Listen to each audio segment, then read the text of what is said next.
جلے گی نہیں، سمندر میں بہا دو تو بہے گی نہیں، اس لیے کہ اس کتاب کا نازل کرنے والوں گرو گرنتھ لے کے آؤ، جینیوں تم جینیزم لے کر آؤ، بدھسٹوں تم بدھزم لے کر آؤ، مسلمانوں تم قرآن لے کر آؤ۔ ہم کسی کتاب کو جلانے کی بات نہیں کر رہے ہیں، ایک مثال دے رہے ہیں۔ تم اپنی مذہب کی ساری کتابیں لے آؤ، میں بھی لے آتا ہوں، اور آؤ ان میں آگ لگاتے ہیں۔ میں پھر کہہ رہا ہوں میں جلانے کی بات نہیں کر رہا ہوں، لیکن حق کو پہچاننے کے لیے، سچائی کو پہچاننے کے لیے اور سچائی کا اعتراف کرنے کے لیے اگر دیکھنا چاہو کہ کوئی چیز حق وہ ہوتی ہے جو مٹانے کی بات بھی نہ مٹے،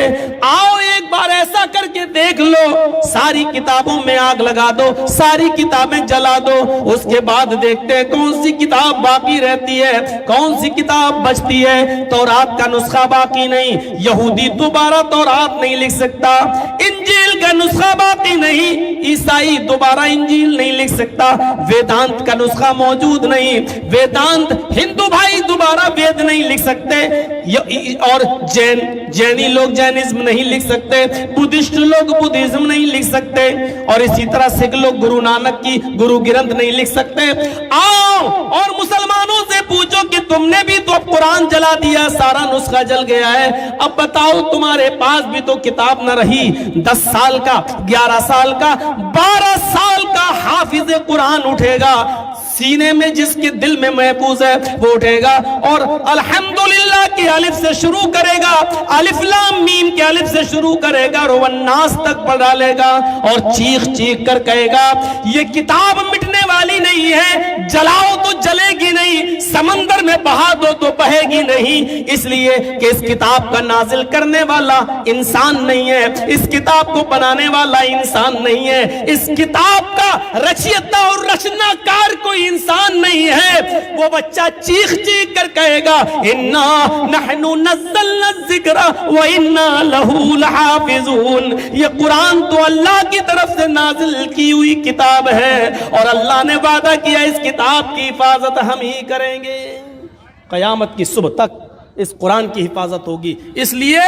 جب بھی قرآن پڑھو تو دل کو صاف کر لو کہ اس قرآن کے اندر شک کرنے کی کوئی گنجائش باقی نہیں۔ ہاں، اور جب شک کرنے کی گنجائش باقی نہیں ہے تو سوچ لیجئے اس قرآن ہی میں سب ہدایت موجود ہے، اور جب قرآن میں ہدایت آ رہا نا ہدی للمتقین، اس لیے پہلے ہی کہہ دیتا ہوں اس قرآن کے اندر ہدایت ہے، اور جب قرآن سب کے لیے ہدایت ہو پھر مسلمان ہی اس قرآن سے دور ہوں، یہ بڑے عجیب، یہ تعجب کی بات ہے۔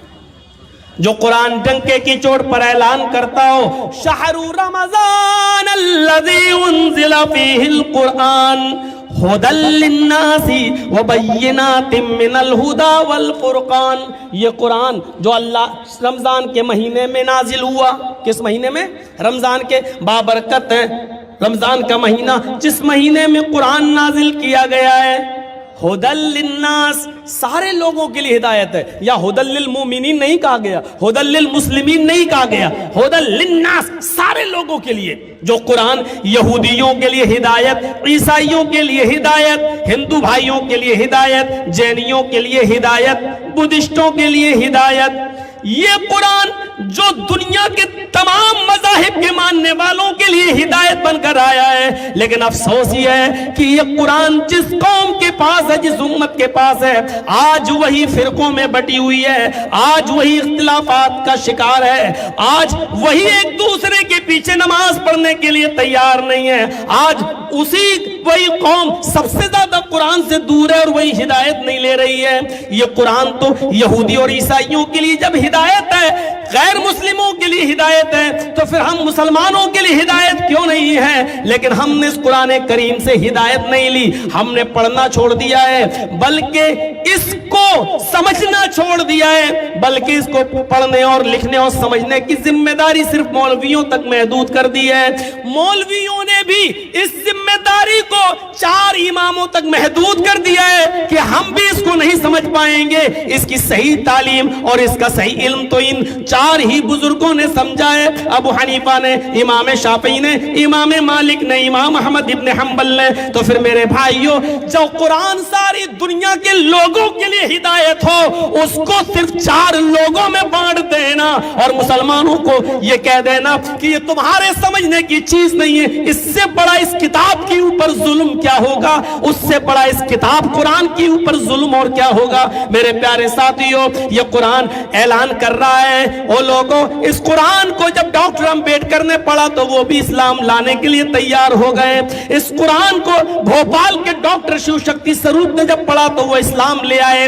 آج وہ ڈاکٹر شیو شکتی سروپ کا نام اسلام الحق ہے، ان کی بیوی کا نام خدیجہ ہے، ان کی بیٹی کا نام عائشہ ہے. بیوی بھی MBBS ڈاکٹر اور ان کی بیٹی MBBS ڈاکٹر. بھوپال کی سرزمین پر اگر یہ قرآن محدود لوگوں کے سمجھنے کے لیے، پھر ڈاکٹر شیو شکتی سروپ کیسے سمجھ گئے، ڈاکٹر امبیڈکر کی سمجھ میں کیسے آ گیا. مہاتما گاندھی نے اس قرآن کو پڑھنے کے بعد صدر اہنسا میں یہ کیسے کہہ دیا کہ او لوگو، اگر دیش میں امن چاہتے ہو، شانتی چاہتے ہو، انتی چاہتے ہو، ترقی چاہتے ہو، تو قرآن کے قانون کو دیش میں نافذ کر دو، قرآن کریم کی شکشا کو دیش میں نافذ کر دو. میرے بھائیو، یہ قرآن جو سب کے سمجھنے کے لیے تھا، آج ہم نے اس کو محدود کر دیا ہے. اس لیے قرآن کہتا ہے الف لام میم ذالک الکتاب لا ریب فیہ. او لوگو، یہ کتاب بلا شک و شبہ درست ہے، اس کے اندر شک کرنے کی کوئی گنجائش نہیں ہے. پڑھو تو دل کھول کے پڑھو اور یہ سوچ کے پڑھو کہ اس کا ایک